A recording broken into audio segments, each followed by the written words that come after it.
Mesdames et messieurs et chers téléspectateurs de Paroles Créatrices, une fois de plus, que le Seigneur vous bénisse. Nous profitons de cette occasion pour souhaiter à chacun et chacune d'entre vous une excellente semaine de Pâques et une prochaine joyeuse fête de Pâques. Que le Seigneur vous bénisse richement et je prie que cette Pâques ne soit pas seulement une commémoration historique ou alors une simple commémoration, je vais dire, mais je prie que cette Pâques soit vraiment l'occasion de la véritable résurrection du Seigneur Jésus-Christ dans la vie de chacun d'entre vous.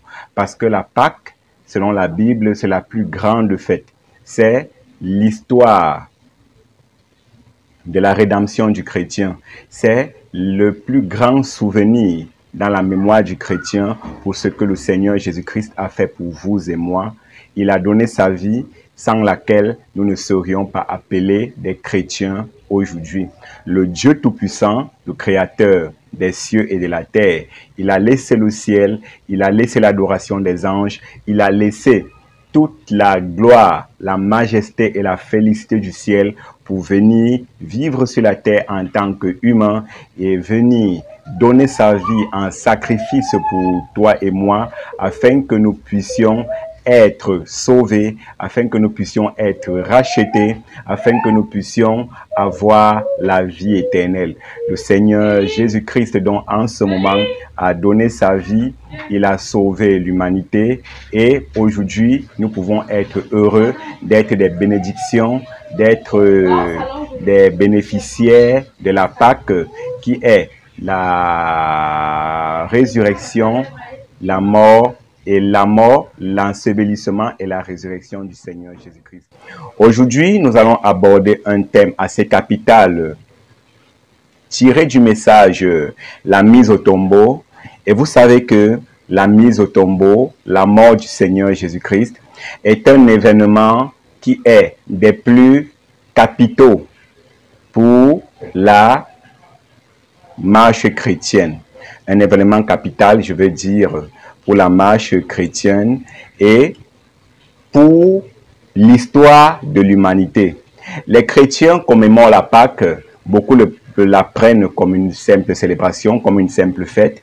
Mais aujourd'hui, nous allons vous montrer ce que signifie la Pâque. Pourquoi la mort du Seigneur Jésus-Christ?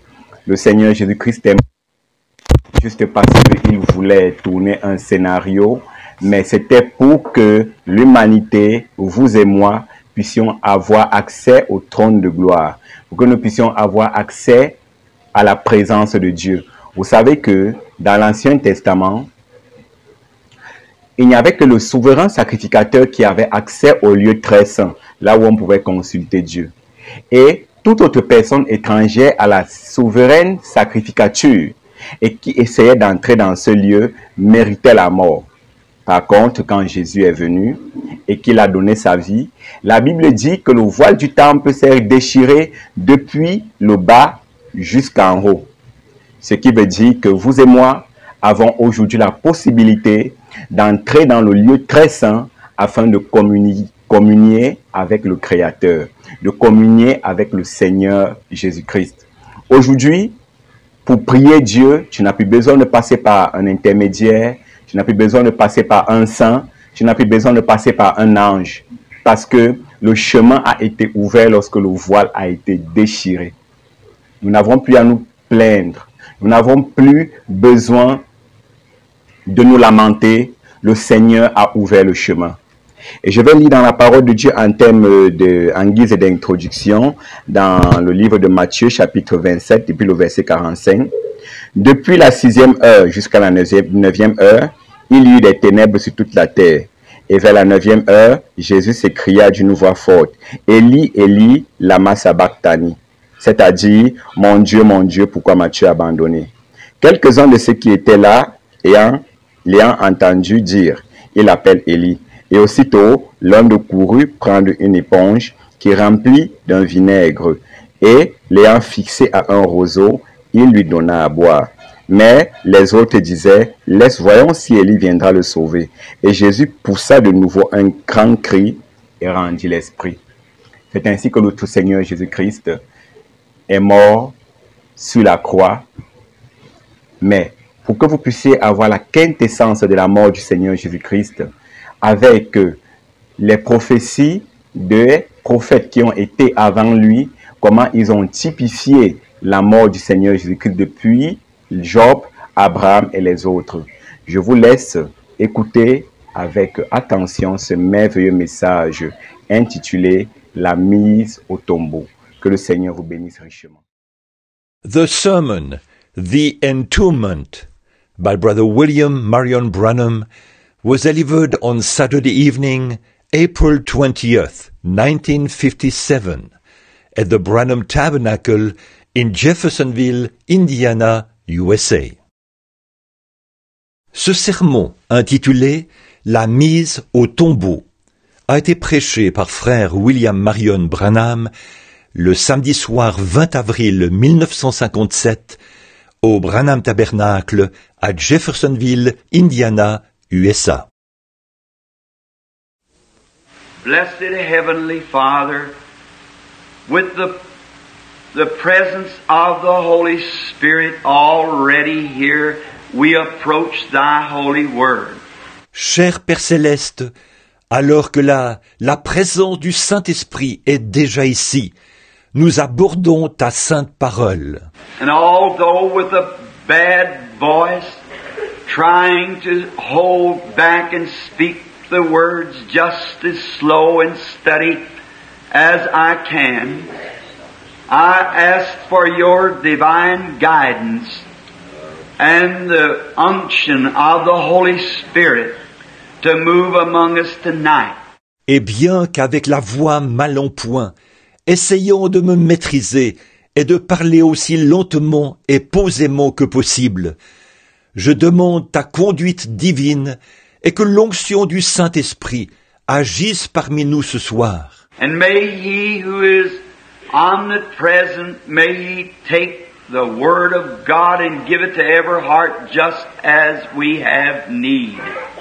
May He feed us tonight upon the good things of God. Et puisse celui qui est omniprésent, puisse-t-il prendre la parole de Dieu et la donner à chaque cœur, selon le besoin que nous en avons. Puisse-t-il nous nourrir ce soir des bonnes choses de Dieu. And tonight, while we're talking on the Word, may our hearts be many miles into Calvary, where Jesus paid that all-sufficient price that was required of the great judgments of God from the Garden of Eden.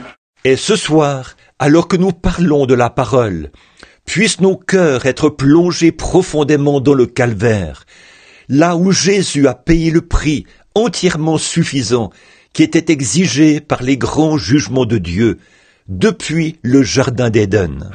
And today may we realize that we are freely justified by His resurrection and by His death, burial and resurrection. Et aujourd'hui, puissions-nous nous rendre compte que nous sommes gratuitement justifiés par sa résurrection et par sa mort, son ensevelissement et sa résurrection. And tonight we are no longer of the world, for we have been bought with the price of the precious blood of the Son of God. Et ce soir, nous ne sommes plus du monde, car nous avons été rachetés au prix du sang précieux du Fils de Dieu. And may we with grateful hearts turn to Thee tonight with all the mind and strength that we have within us and serve Thee with a pure, unadulterated heart. Amen. Et puissions-nous, avec des cœurs reconnaissants, nous tourner vers Toi ce soir, de toute notre pensée et de toute la force qu'il y a en nous, et Te servir avec un cœur pur et sans mélange. Grant tonight, Father, if there would be some here that does not know You in the pardoning of their sins, may they this night come humbly to the cross, there confess their sins to the God that is just to forgive. Accorde ce soir, Père, s'il y en avait certains ici qui ne Te connaissent pas par le pardon de leurs péchés ce soir, puissent-ils humblement venir à la croix et là confesser leurs péchés à Dieu, qui est juste pour les pardonner. And may this be a great night for us all. We ask it in the name of thy Son, the Lord Jesus. Amen. Et puis cette soirée être merveilleuse pour nous tous. Nous le demandons au nom de ton Fils, le Seigneur Jésus. Amen. Now we do realize that there is no one in the earth that is able sufficiently to take the Word of God and reveal it. Because the Word is written by inspiration. The Holy Spirit is the author of the Word. Maintenant, nous sommes conscients qu'il n'y a personne sur la terre qui soit suffisamment capable de prendre la parole de Dieu et de la révéler. Parce que la parole est écrite par inspiration.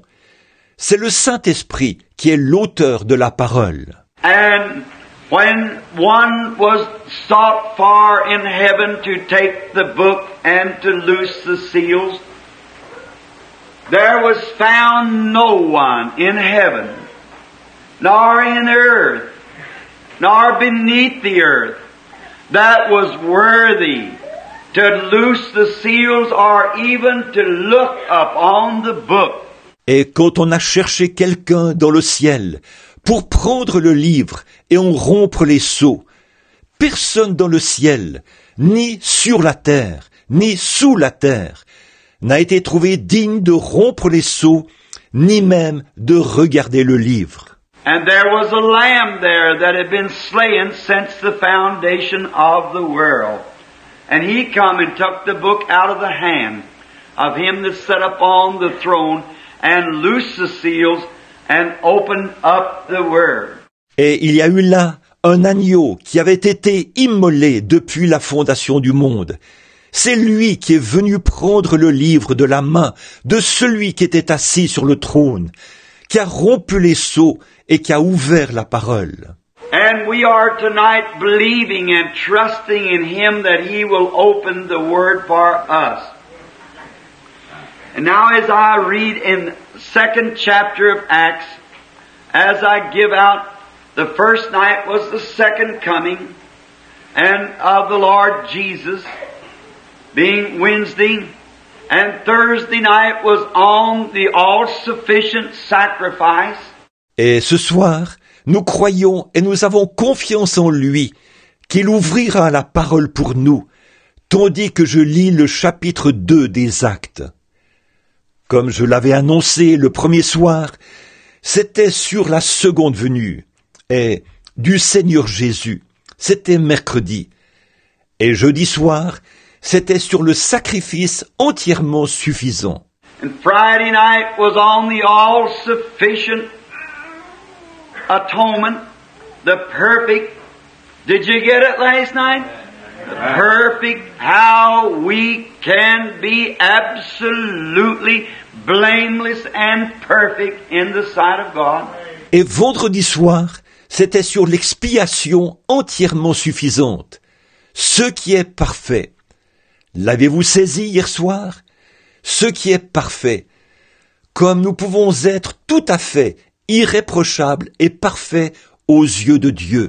And tonight is on the entombment, and tomorrow the resurrection, just as the days follow. Et ce soir, c'est sur la mise au tombeau, et demain sur la résurrection, au fur et à mesure que les jours se succèdent. Now I have chosen tonight for my scripture reading out of the book of Acts, the second chapter, and the 25th, 26th, and 27th verses inclusive. And it reads as this, Peter speaking.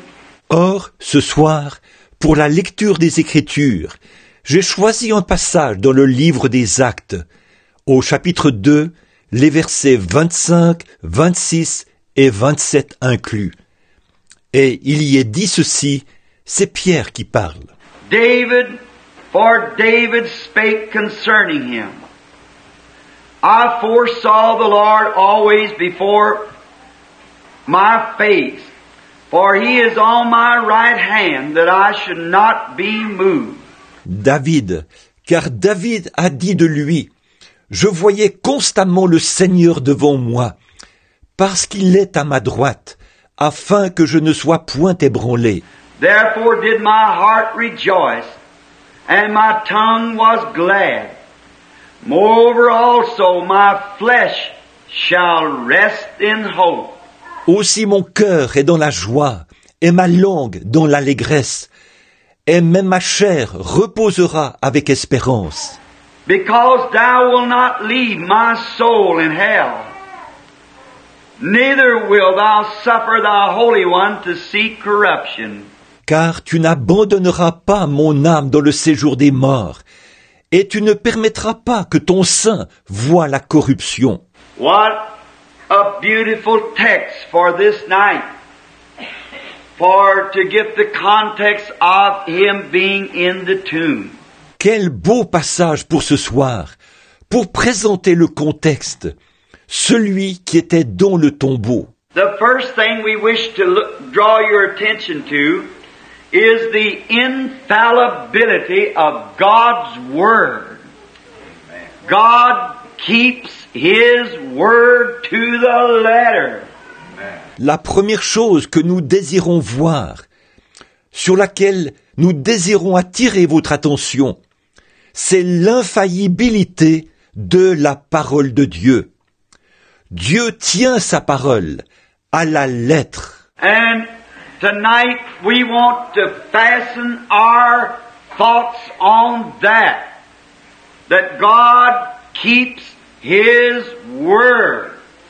We can rest assured of anything that God has said in His Word to be the truth. Et ce soir, nous voulons fixer nos pensées là-dessus, que Dieu tient sa parole. Nous pouvons être certains que tout ce que Dieu a dit dans sa parole, c'est la vérité. And faith does not rest upon the shifting sands of man's ideas or man's theology, but it has its final resting place on the unmovable rock of God's eternal Word.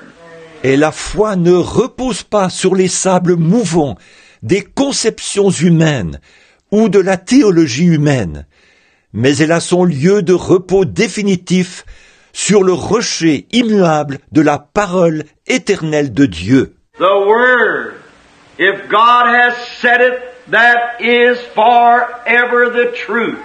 Amen. He can never take it back and say, I did not mean it. La parole, si Dieu l'a dit, cela reste pour toujours la vérité. Il ne peut jamais revenir là-dessus et dire « Ce n'est pas ce que je voulais dire ». I can say things, you can say things. Then we are prone to have to take it back because we said it with the best of our knowledge and with the best of our ability. Moi, je peux dire des choses, et vous pouvez dire des choses. Et puis, il nous arrive souvent de revenir là-dessus, parce que nous avons dit ça à la lumière de nos connaissances et de nos capacités. But then, God is so much different from us. He is infinite. Therefore, He does not say one thing unless it is absolutely perfect. He never has to take it back, never has to apologize for what He said. It's always stands the truth. Mais Dieu est tellement différent de nous. Il est infini. C'est pourquoi il ne dit rien, à moins que ce ne soit absolument parfait. Il n'a jamais à revenir là-dessus. Il n'a jamais à s'excuser pour ce qu'il a dit. Cela reste toujours la vérité. Even for Jesus, in this great days that we're in celebration, when God really slayed His Son for the sins of the world was perhaps thousands of years before even the foundation was ever laid. Même pour Jésus, en ces grands jours de fête où nous sommes, où Dieu a effectivement immolé son Fils pour les péchés du monde, c'était peut-être des milliers d'années avant même que le fondement soit posé. God spoke the word, and it's a finished product in heaven when God speaks it.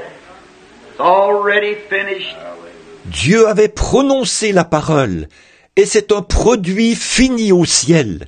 Dès que Dieu la prononce, c'est déjà fini. Oh, if we could only grasp what that means, what different people we would be to see in His books the judgments that is placed in here for the disobedient, it would make a man examine himself, hour by hour.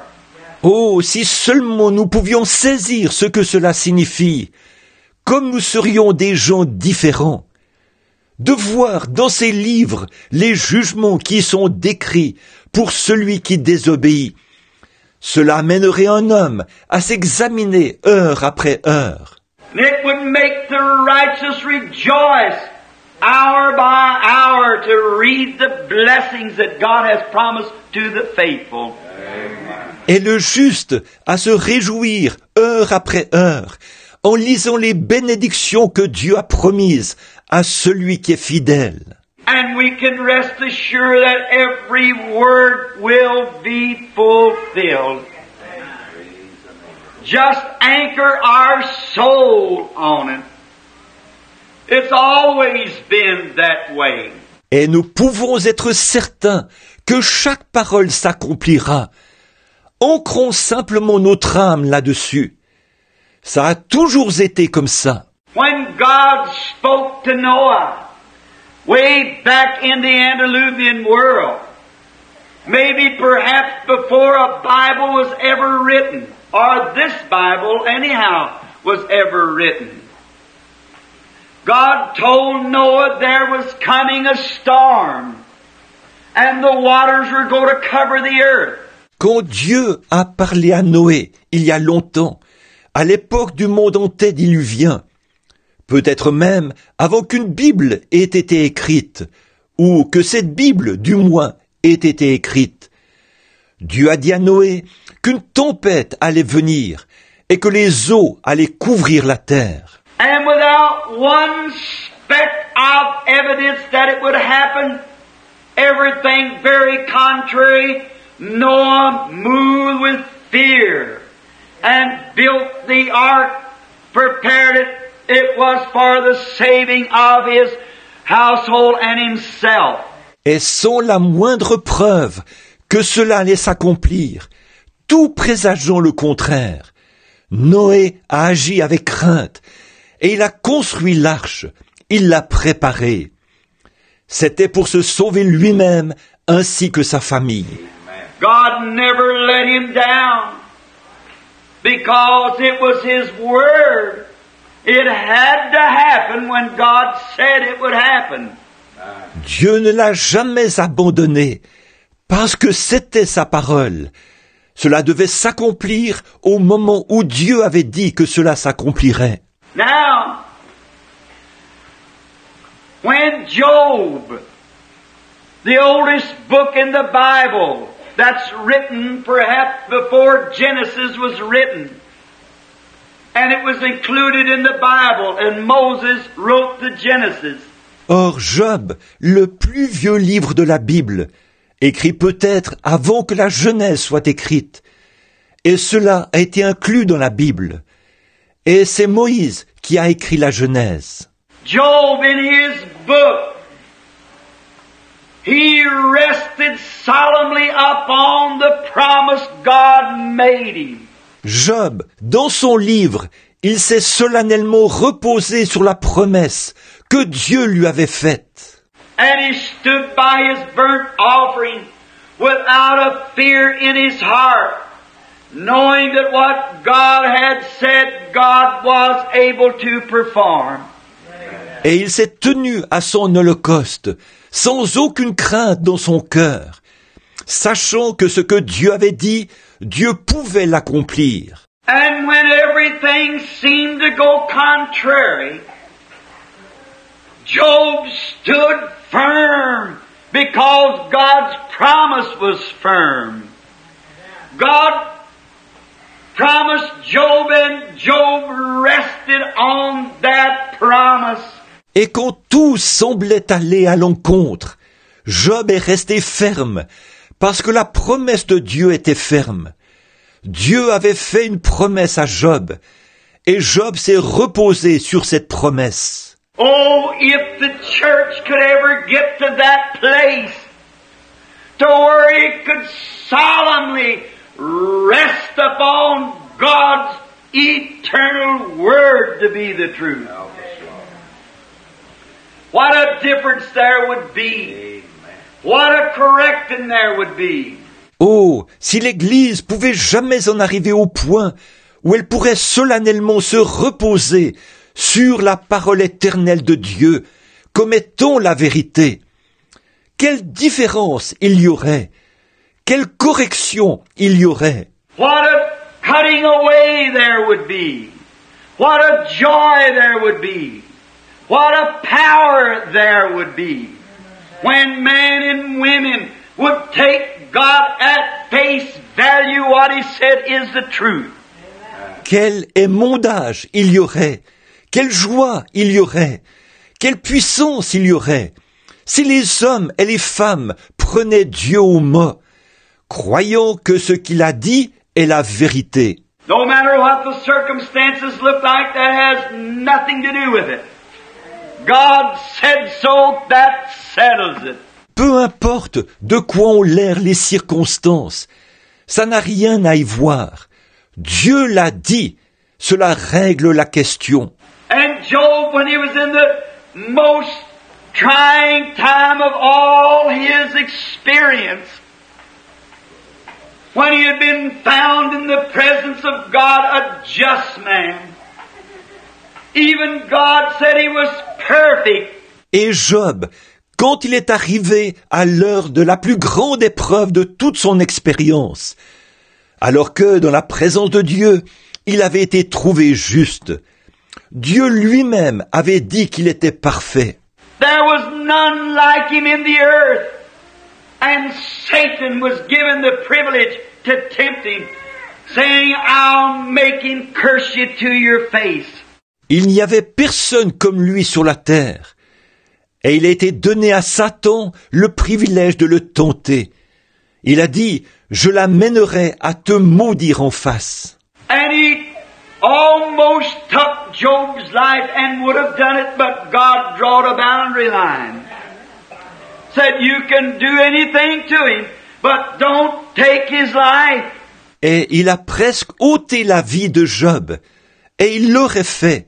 Mais Dieu avait posé une limite en disant, tu peux lui faire n'importe quoi, mais ne lui ôte pas la vie. Then when Job stood at the very tempting of the crucial moment, he said, I know my Redeemer liveth, and at the last days he'll stand on the earth.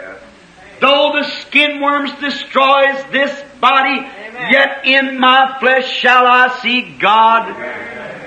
Alors, quand Job est arrivé au moment crucial de la tentation même, il a dit, je sais que mon Rédempteur est vivant, et au dernier jour, il se tiendra sur la terre.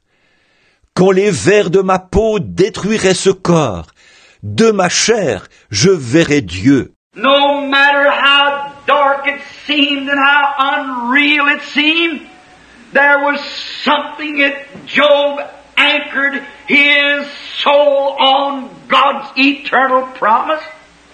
Peu importe combien cela paraissait sombre et combien cela paraissait invraisemblable, il y avait quelque chose sur lequel Job avait ancré son âme, la promesse éternelle de Dieu. Oh, if we could only do that.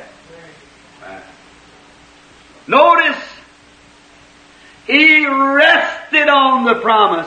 I know my Redeemer liveth.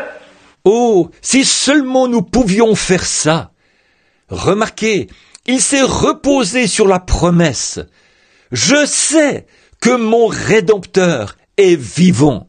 And I want you to notice for future words I wish to say, Job specified his burying place.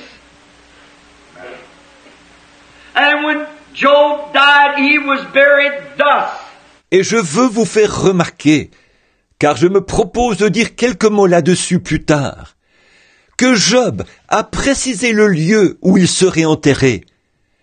Et quand Job est mort, c'est là qu'il a été enterré. Alors mes bien-aimés, que le Seigneur vous bénisse. Je crois que la parole de Dieu vous a également béni. Alors je me souviens de Job, qui était l'un des hommes les plus remarquables de l'Ancien Testament. Alors que les souffrances s'étaient abattues sur lui, alors qu'il voyait la mort, alors que les légions de la mort, je veux dire, avaient déjà envahi son corps, sa chair tout entière. Job, au fond du désespoir, au fond du malheur, au creux de la vague, a fait une déclaration des plus légendaires. Je sais que mon Rédempteur est vivant et qu'il se lèvera le dernier.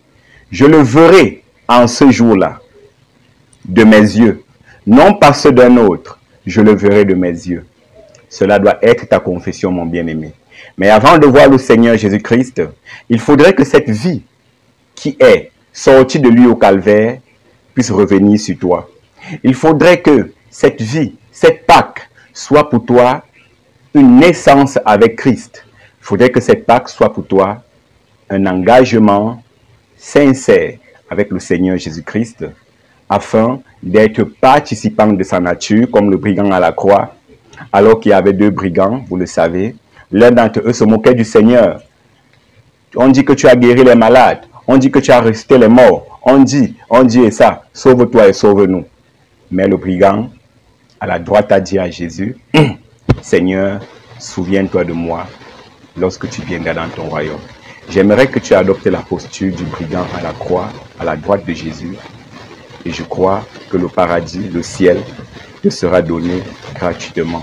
Que le Seigneur vous bénisse richement à l'écoute de ce merveilleux message. Je vous donne rendez-vous la semaine prochaine pour la suite de ce merveilleux message. Je crois que le Seigneur fera de grandes choses pour vous. Ouvrez simplement votre cœur afin de recevoir le salut que le Seigneur Jésus-Christ donne gratuitement.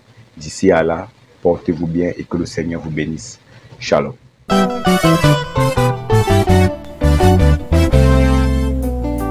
After its 9th anniversary celebrated last year, Parole Créatrice Info Télévision feels delighted to count you amongst its invitees on the 23rd of July 2022 in the occasion of the celebration of its 10th anniversary that will take place, God willing, at Love Divine Sanctuary. Let's come together to thank the Lord for His great works.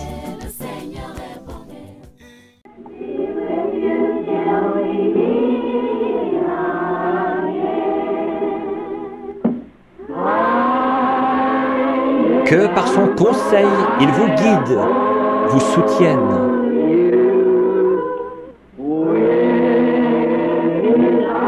De ses bras, vous garde en sûreté dans sa bergerie.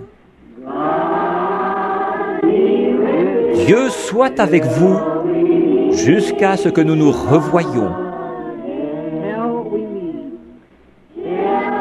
Jusqu'à ce que nous nous revoyions. God bless each one of you. Que Dieu bénisse chacun de vous.